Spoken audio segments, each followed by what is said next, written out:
Hi there, it's Wendy Hernandez with Command the Courtroom. Welcome to another episode of the show, and I'm thrilled to bring you today's guest, Dr. Carista Luminare. She's also known as the Narcissism Whisperer.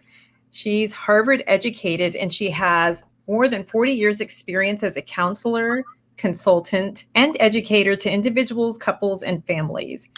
In Carista's counseling practice, she integrates her lifelong approach on early bonding patterns and how they impact our identity and our adult relationship dynamics. So today we're going to talk a little bit about that and how this information can help you in co-parenting or trying to parallel parent with your ex. Welcome, Carista. Thank you for being here. Thank you, Wendy. It's a joy.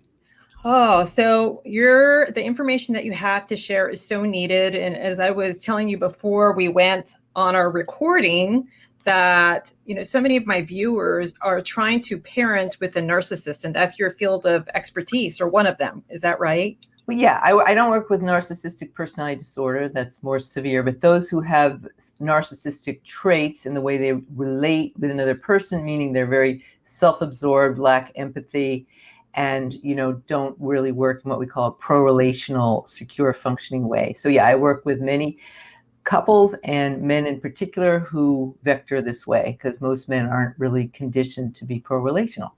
Okay. And so is the work you do, can that only be used in the context of a relationship where the people are still together, or can it be used when people are no longer together as a couple? Oh, absolutely. I mean, to know your partners or your ex-partners or soon-to-be ex-partners' tendencies, how they relate to you, and then to be more aware of not to merge and react to some of their behavior patterns, particularly if they don't want to change. There's a lot of work one can do themselves. Okay. So is this a good place to dive into the love styles? Sure. Yeah. All right. Can you tell us what the love styles are? Yes. The love styles are based on the attachment model. They're often called attachment styles.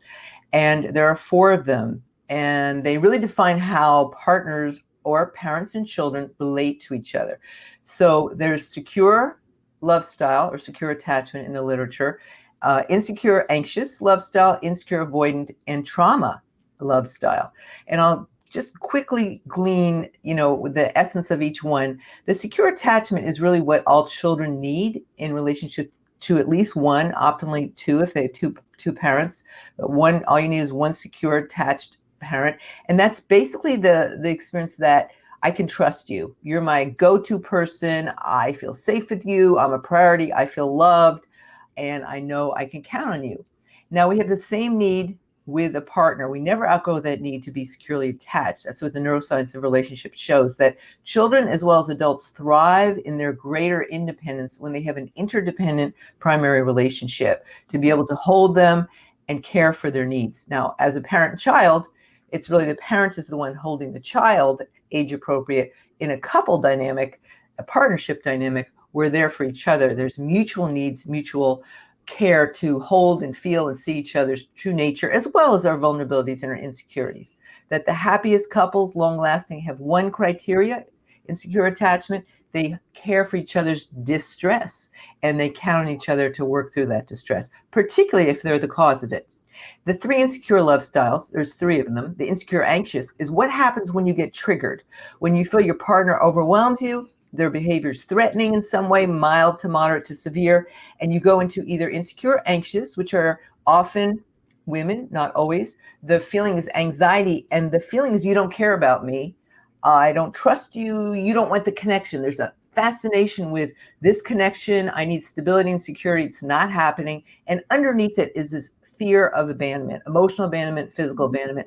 And the behavior when triggered is usually the escalator, the pursuer, the provoker, the attacker, the one who kind of knocks at the door. Pay attention, because the despair behind it is, I'm feeling anxious, you're abandoning me.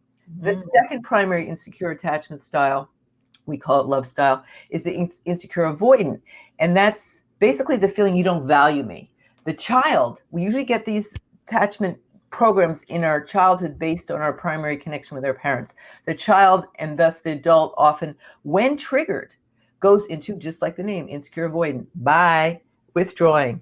you're too much, you're flooding me, you're overwhelming me, I'm not good enough. And there's underneath it is a fear of rejection, but the primary behavior is withdrawal, hiding out, shutting down. Often the narcissist who goes, non-relational. You could call it insecure, anxious. The one I talked about more anti-relational. They're like just pursuing. The other one's non-relational. They're the same thing. We disappear in each other. Our hearts close, our minds close. There's no security. The opposite of secure attachment, insecure. And then the third one is called insecure trauma bonding. And that one happens usually when one has a primary parent or a caregiver, attachment figure, who was very scary parent, scary nanny. I just did work with a client on that. When they were younger, it's the feeling of you're scary most of the time. I need to hide out from you. I'm going to be punished. There's a feeling of being terrified, of the anger, the rage, that I'm going to be overwhelmed and consumed by your negativity. And how do we know someone's an insecure trauma bonding, particularly in a couple dynamic, is there's constant overreactivity. It's like there's just this kind of disorganized reaction. People call it disassociated. So if a couple or a parent and child get into reaction and they're disassociated, they're just out there, they're disorganized, they're paralyzed, they're collapsing, that's kind of more the avoidant, or they're accelerating in aggression in exceedingly strong ways that don't match what's happening present time. One's usually an insecure traumatic bonding. And all these insecure styles can be healed with the right help. Okay, thank you for that. And that's reassuring. That's great. So, question on these insecure styles. Does a person always fit into one, or is it possible for them to fit into a couple or move from one to another? Very good question. There's a term that I came up with. I haven't heard it, but it's clearly observational. And I have it myself, which is what I call a hybrid. With one partner, historically, they may have mimicked my insecure attachment dynamic with my father, who was a rager. Another one might bring out the insecure dynamic with my mother. Both of them loved me, but they had these kind of narcissistic tendencies. So another partner could, trigger trauma because they're aggressive or they're disorganized or they're highly narcissistic, and you never had that before. But then you leave that person and you're with someone who's naturally secure, functioning oriented, or secure attached oriented. You're not going to feel threatened. You're not going to go into those behaviors. Or partners rewire some of these behaviors and they change. So different partners, different people, different parents, different attachment figures, different colleagues, different bosses can trigger different parts of the attachment style. And we usually vector when we get triggered into one primary. Either anxious, we kind of go really high and kind of are fascinated with the abandonment, or avoidance, like relationship, too dangerous. I'm just going to go and self-regulate and, I'm not going to deal with it. More than narcissist. The codependent, which is often the opposite of narcissist, and that's my subclub. We want the connection. We're caretakers by nature. We often abandon ourselves to get that connection, and we're often the anxious types. We might go into avoidant at some point because we've been so neglected, or there's been so much aggression or so much just avoidance, and it appears we're also avoidant, but it's often got a lot of anxiety in it. Whereas the true avoidant, they go numb. They're not even noticing it. They're anxious, but it's really hidden.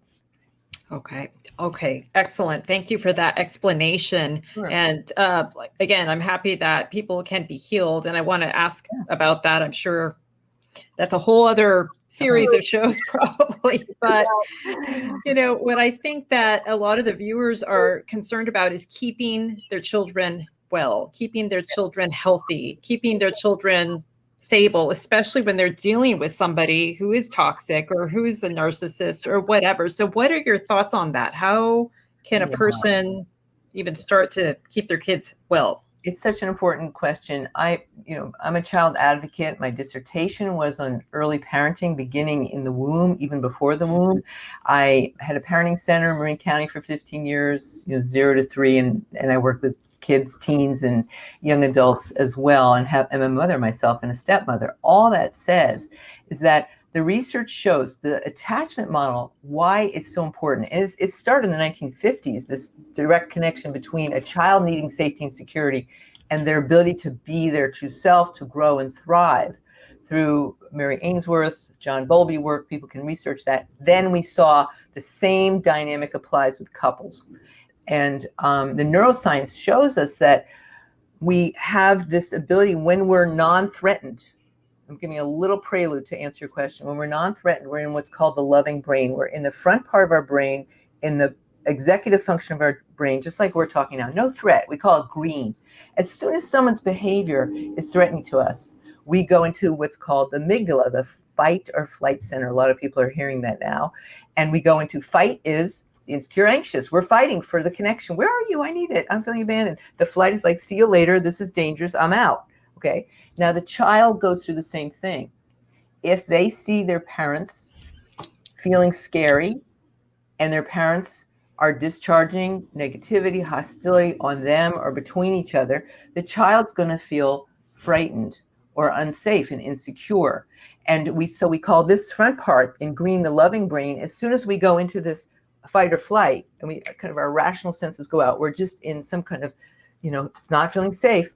We call that yellow if it's kind of like, I'm not sure, and red, like red alert. And that is not healthy for children. If that's the dominant feeling that they're growing up in, as well as during a rigorous divorce, which I've walked many through and been through my own initiation around divorce, and I'm a child of divorced parents, that the most important thing for a parent is to be at least one parent to be that safe and secure go-to person. So it's like this. You have a difficult conversation with your lawyer, or you've gotten a bomb of an email before, during, or after a divorce, and you're crying, or your child walks in and you literally have to stuff it because the child will take it on. The child needs to be a child, not your therapist, not your healer, not your go-to person to represent your feelings. They can't be the lightning rod of your distress. If they catch you here or there, but it's like this. You're on, we're talking, it's like, let's pretend I was talking to the lawyer. I'm all upset. The child walks in at any age. It's like, hi.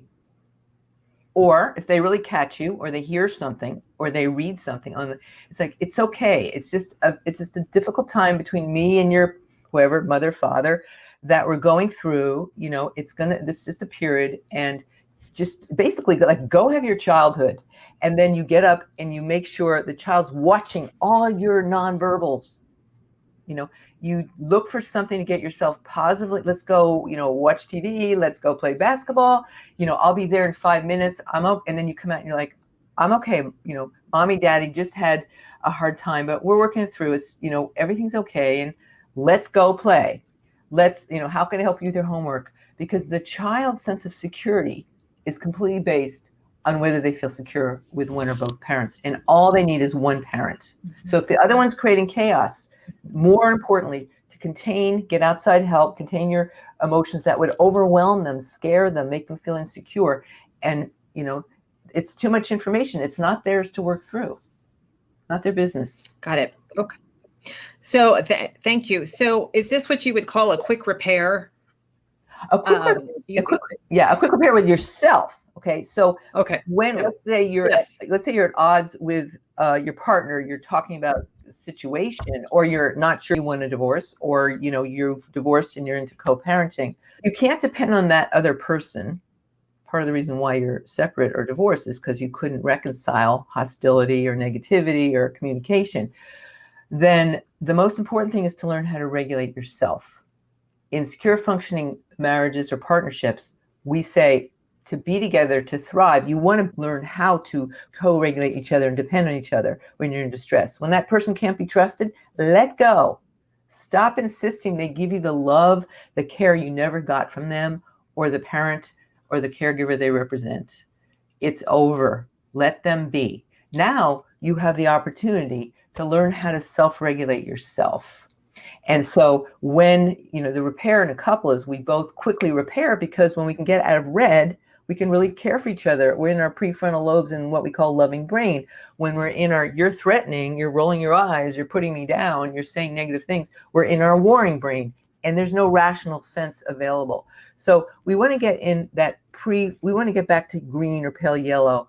If we can't do it with a person, we need to know our practices, walks, therapy, talking to a girl or guy friend, eating protein, lying out in the sun, gardening, being of service somewhere, holding someone else's pain. Get outside yourself, get back to your heart, because you will always do better. All of us always do better when we're in green or pale yellow and not in the fight or flight. Always, even in the best of relationships. Like, don't process then. Don't pursue then.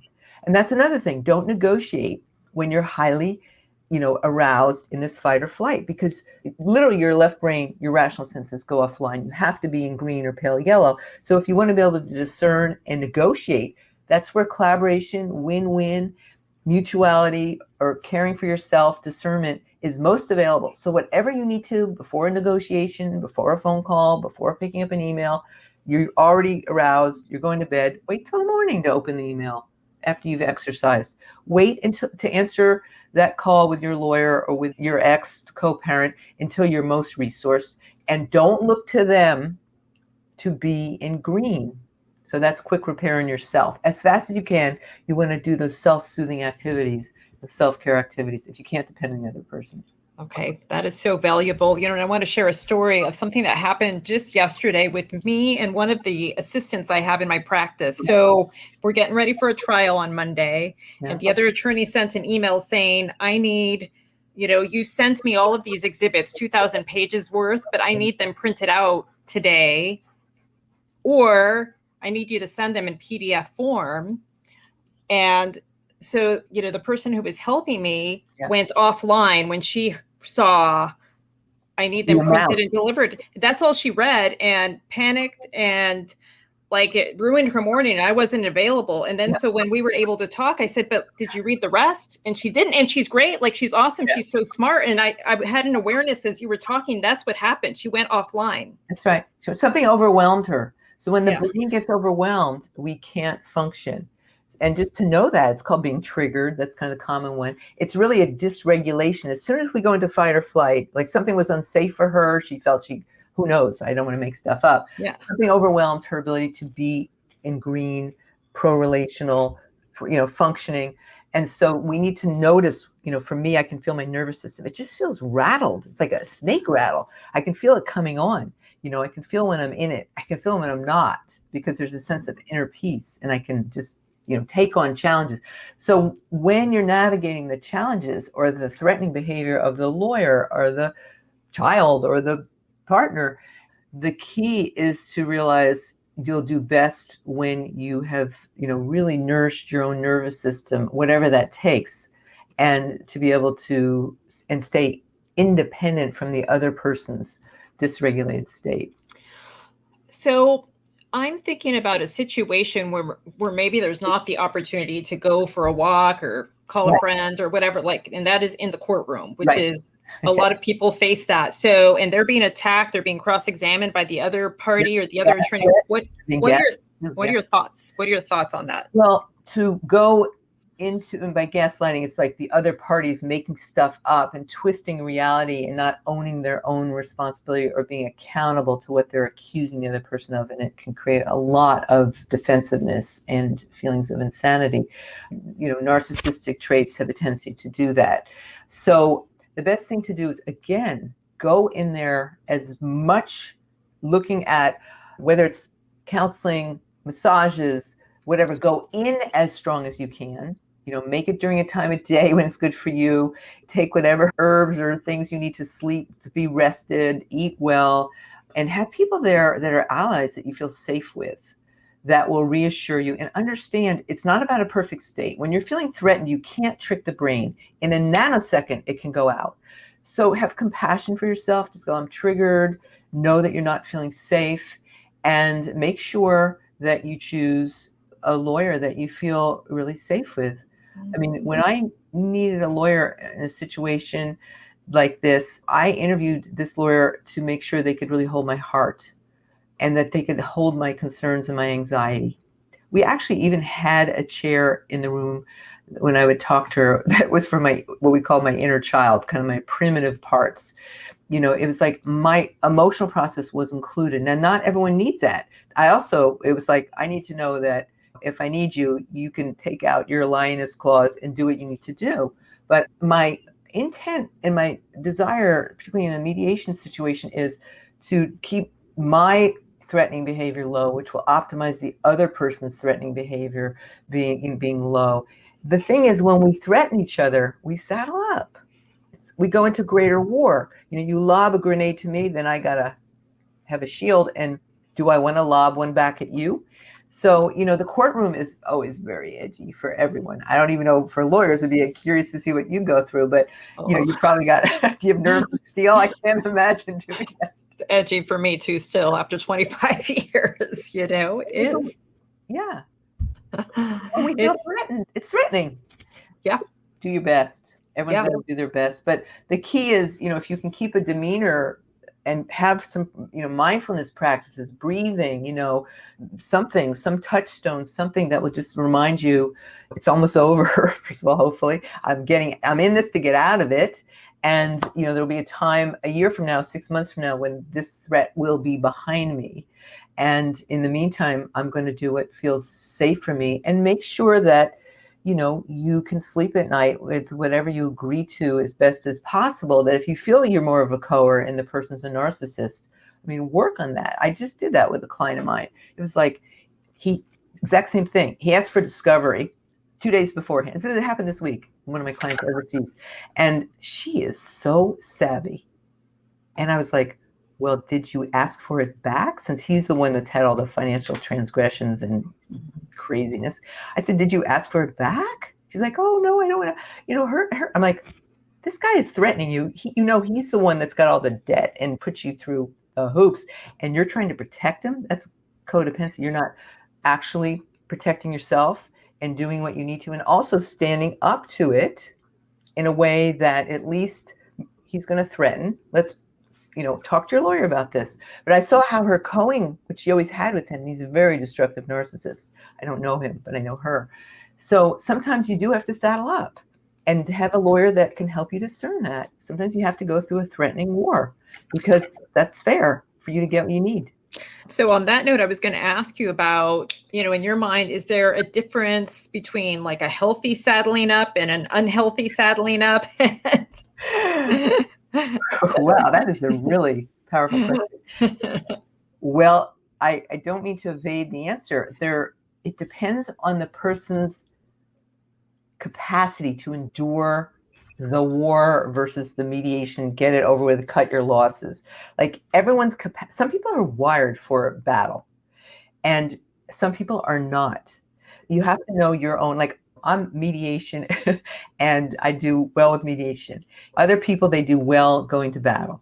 So, and there are times when you have to know to cut your losses, which you have a lawyer to tell you that, that it's just like, it's not worth the battle. And also who you are, your own peace of mind, like in your own well-being, that you're getting good enough of whatever the terms are to be well, to be protected.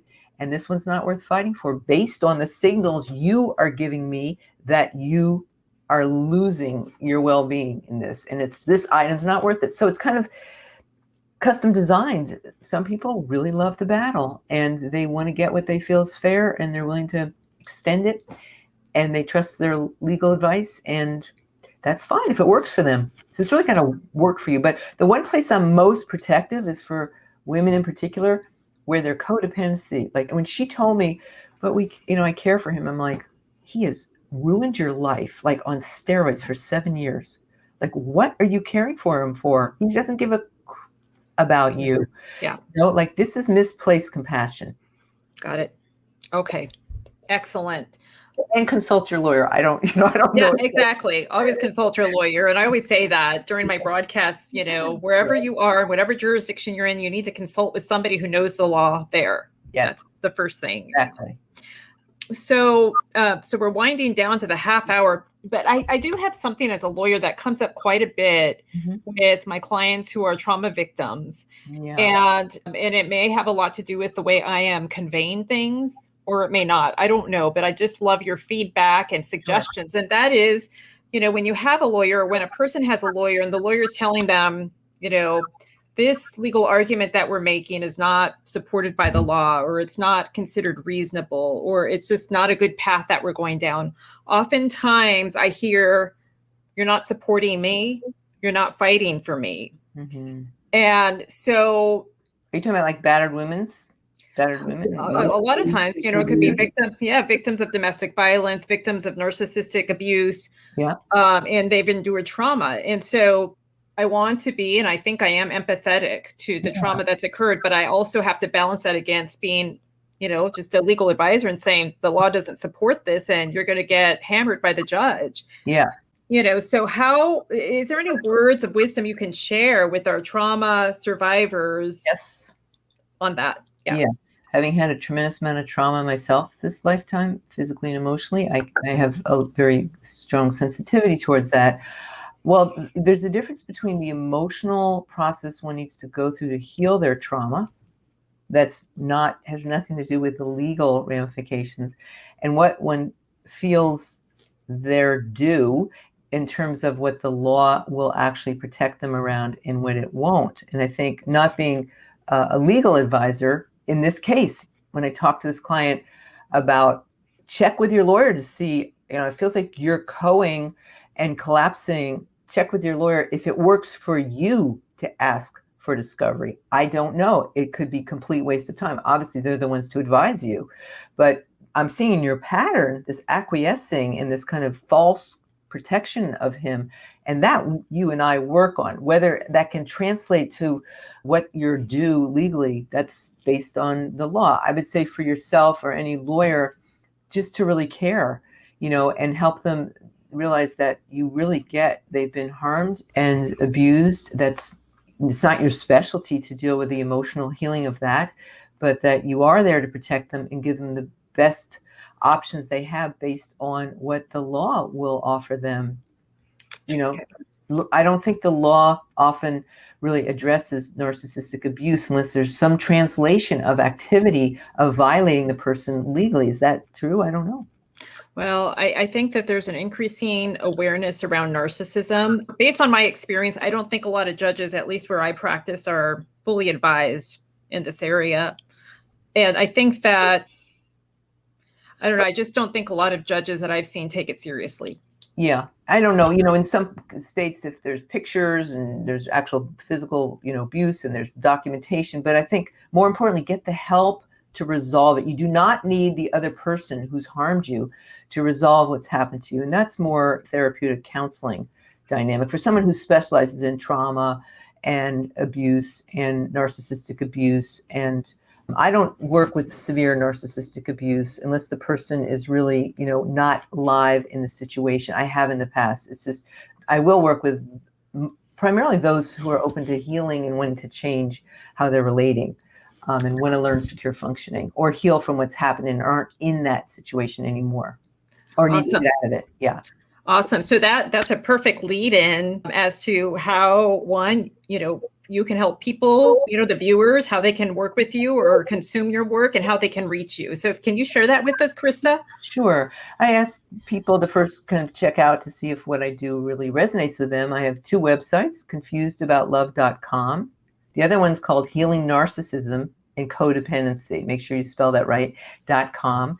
And to, see the way I describe in the Healing Narcissism and Codependency on the homepage, it's a 10-week course you can take, a perennial course that Lion, my partner, and we share. I call myself a recovering co. He calls himself a recovering narcissist, not personality disorder, just traits of self-absorption, narcissism, self-sacrifice, abandoning the self, codependent. You can be mild, moderate, severe spectrum. We have on that homepage an hour and a half free audio that you can kind of hear how we define these terms, read the website. And if you feel I can help you, then I ask you to write me a paragraph. I have to discern if your situation, is in my wheelhouse. And then we take it from there. If you feel I can help, I will help if I feel, and my schedule permits. I'm quite booked, but I will work with someone if it feels like a match.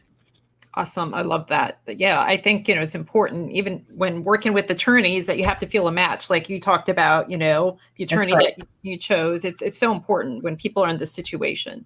Yeah. Oh, and, cool. I have to make sure my fees, I don't take insurance. I tell people that. So, I have to make sure there's a match before we get into it. So am available in that regard. Oh, also, the confusedaboutLove.com site, there's a free LoveStyle profile quiz right at the top. You can take it. It's 22 questions. You get a 6-page report, and it tells you which of these 4 love styles, kind of where you are. And it's quite accurate. It's, it's subjective, but it's very accurate. I work with it with my clients all the time, and you'll get an understanding of each of these 4 love styles and where you are in that, at least in the way you answer the questions with your primary relationship. Yeah, I want to take that. Make my husband take it as well. Yeah. This has been great, Carista. So informative, and your wealth of knowledge. And I can tell we just barely scratched the surface. So yes, I do want to say one thing. 10 seconds. Yes. Someone who's been heavily traumatized in relationship, as well as I was assaulted, all kinds of sexual abuse, younger, all kinds of things, that one can rewire their insecure trauma memories to secure function. You just have to find an attachment specialist or someone you trust and to do that work. And there's lots of great people out there. So you can heal yourself and choose more wisely next partner. That's the key. Thank you. Thank you for ending on that note, because really people, I want them to hear that they can heal, they can come out of this. They're not stuck in this forever. So thank you for that. You're welcome. Thank you. Oh, you're welcome. So everybody out there, please go out and check out Carista. We'll list the website links in the show notes, and we'll have another great interview for you soon. Until then, remember to get out there and command the courtroom. I'll see you next time.